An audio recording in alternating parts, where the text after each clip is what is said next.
Welcome. If it's your first time here, click on the subscribe button and on the bell icon to get notifications about new videos. Thanks for watching, hope you enjoy it.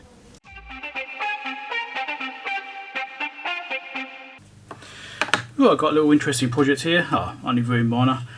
This is actually my stepson's Wi-Fi card over his computer, and you notice the connector's a bit wonky.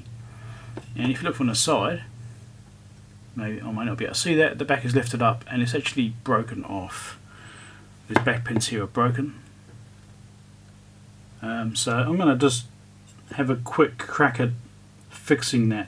Now I'm not sure yet if I'm going to actually remove the connector completely and then reattach it, or just resolder it. I think I might just have a go at resoldering it and see how that goes. In fact, I might even hot air it. Maybe, we'll see. But yeah, it's wonky, but it means the centre pin's probably damaged as well, and that's a little trace just there. Alright, so that's the actual Wi-Fi connection running from that chip. So yes, not the best. Hopefully it doesn't actually matter too much, but we shall see.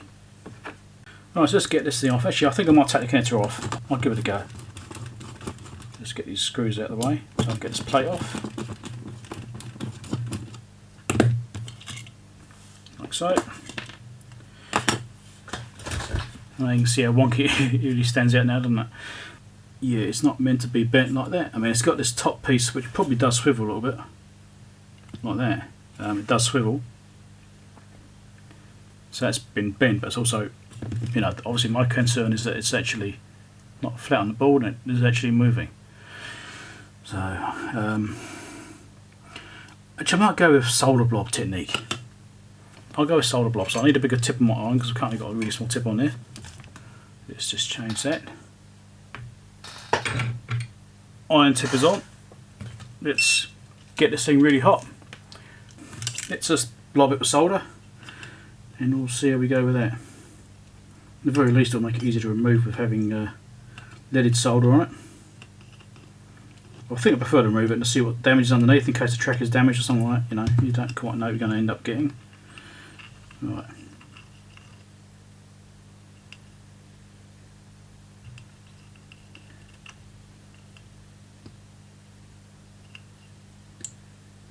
Also, being a double-sided board makes it a little bit trickier. Here we go, it's starting to go, and it's out. Right.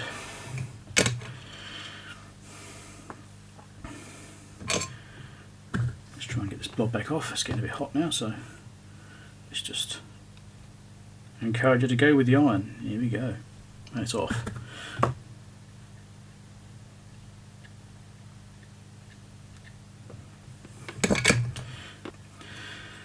Go. So let's have a look at this side.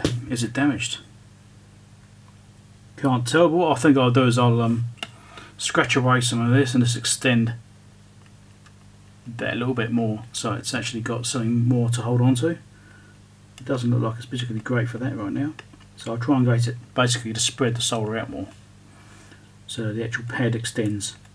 That way it will help it if it has got a break there. It should still solder because it will flow along it. So also make sure I tin it as well before I put the connector on. That'll help it too. It looks like it's actually not great there anyway, it's like it's got a lot of solder mask right around the edge of the pad. So anyway, we'll do that.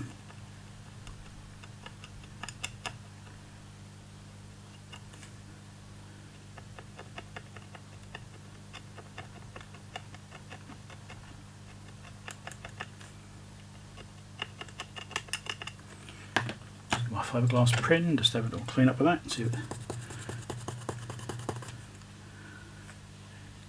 can see there's a shiny bit there now. Yep, it's all good. So let's just clean those holes out with the soldering gun. Actually, I just wicked it and that worked just fine. So I didn't have to solder this soldering gun after all. My iron is really hot with this tip, so as you can see it's burning the flux a little bit, but that's okay. So we're just going to tin this. Actually, I might just drop my temperature down on my iron a little bit. Doesn't need that much with this tip. So we'll just put a little bit of fresh solder in here. Just want to get that new piece there to tin. and actually definitely be okay.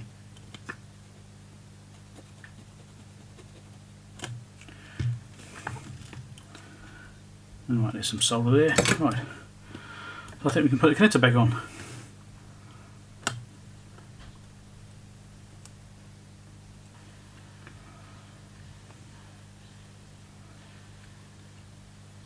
Okay, let's try that.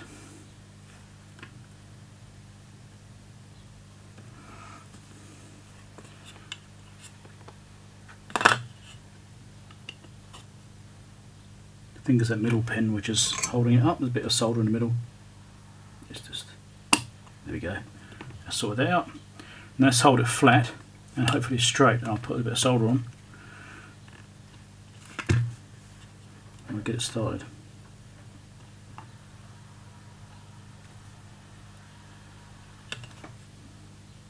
Okay.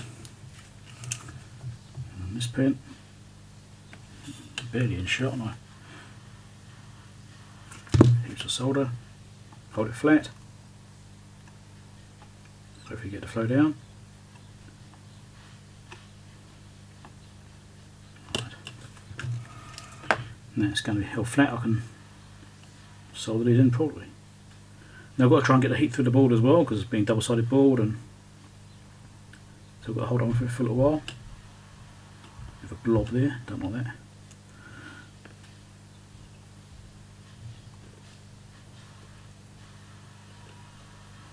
May actually have to put additional flux on this, we'll see how we go. I've got way too much solder on there right now, it's a bit of a mess.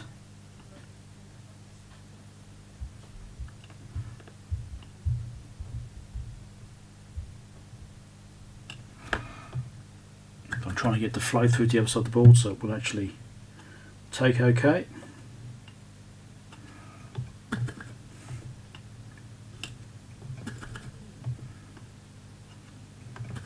Also got to the middle pin yet. That's the most important one out of the lot. Just trying to clean the excess solder off right now. Let's get it to be nice joints.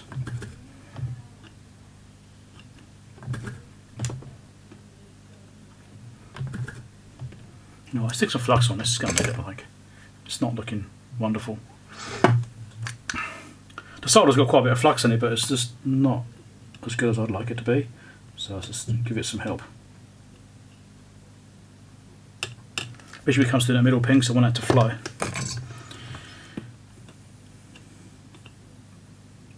Yes, better.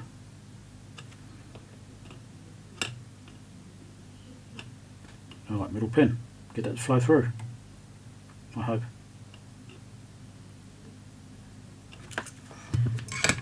Alright, let's have a look.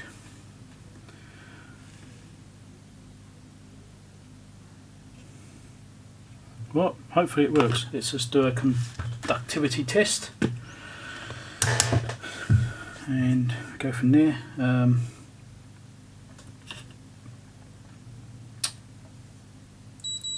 So let's go from the pin to that pad first, just to make sure.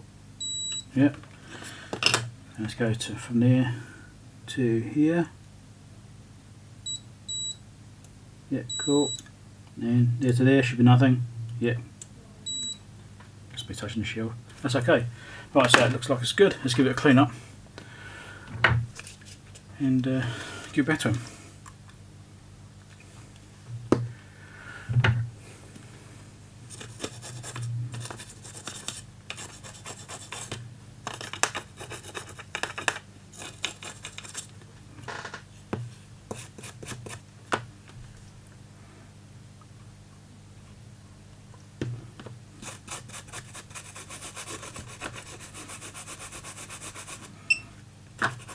The only problem with this particular solder here is that the flux, when it dries, it goes really hard, so it makes it hard to get off. It actually, you know, it gets quite crusty, I suppose.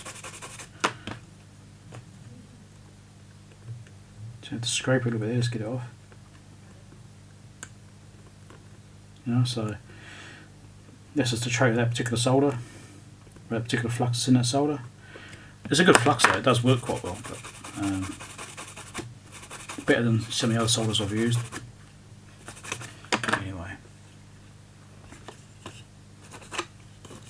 too bad now. If you want to be really fussy with putting an ultrasonic cleaner, but I don't think it's really necessary. I think just getting the residue off will be good enough. Yeah, let's get my pad.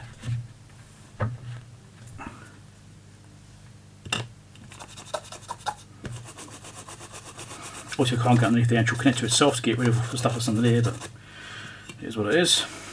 Let's try and make sure it's not too bad, because I know that flux residue can affect RF circuitry for my radio work. It can, especially oscillators, stuff like that, can really throw them out in mixers and can affect them in a negative way. So there we go. On repair connector. Don't forget to subscribe and click the bell icon and tell your friends and that sort of stuff, share it. Might help someone. I hope you found it interesting. Thanks for watching. Catch you later.